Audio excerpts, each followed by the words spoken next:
Hi, it's Cheryl from the Love and Kindness Initiative, and today we're talking about What Love Is Not Part 2. You'll find Part 1 on this channel. I hope you'll look at it. So my dear friend Thelma, during her single years, was an expert on what love is not. But we can say that more easily. Thelma was an expert in fear.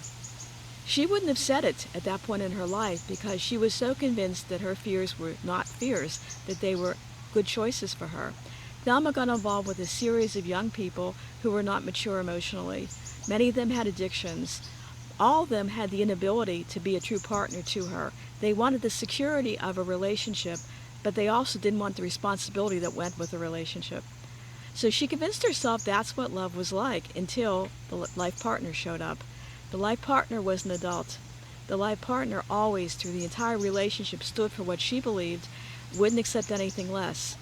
Thelma didn't want to walk into this. She was scared. She looked at the life partner, and the life partner was a gorgeous woman. Thelma looked at her and said, "She's not pretty. She looks old and worn out." And nothing could be further than the truth. She was a beautiful woman. And one day Thelma called me up and said, "I've decided I'm going to date her, and I'm also going to date other people. That feels okay." And she knew I was going to tell her the truth. We had that kind of a relationship, and I says, "You can do that. But this woman is absolutely in love with you. This woman has made it very clear that she wants to be with you.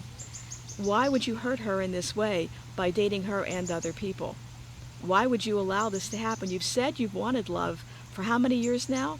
Here it is, and why are you doing this?" Thelma didn't want to look at it consciously, but part of her did, or she wouldn't have called me and told me this. So she was able to look at her fears, decide they weren't serving her, and she moved forward with the new woman, and they did become life partners.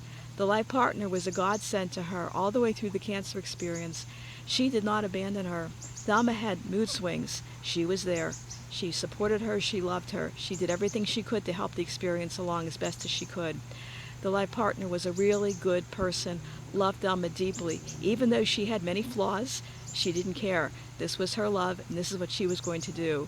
I sincerely doubt if the people she was with earlier on would have had the maturity, would have had the commitment, would have had everything that was needed to partner with Thelma in the cancer experience. Thelma was blessed to have walked through her fears and gotten to the other side with this new person, and they had many wonderful years together. So I'm asking you today, where are your fears masquerading as truth in your life? Are you afraid of relationship? Are you afraid of true closeness? Are you afraid of true intimacy? And if you are, is that serving you in this moment? I ask you to look at the Love and Kindness Initiative as an easy way to start getting past your fears. 2 easy steps. Step 1, find someone to appreciate. Step 2, say thank you. Repeat often. It is that easy. And by looking at something outside of our own fears, which really it's a pretty selfish way to go, we can then be love in the world. We can then be available emotionally, physically, psychologically, every possible way of being with somebody in a truly meaningful way that will transform our world through love.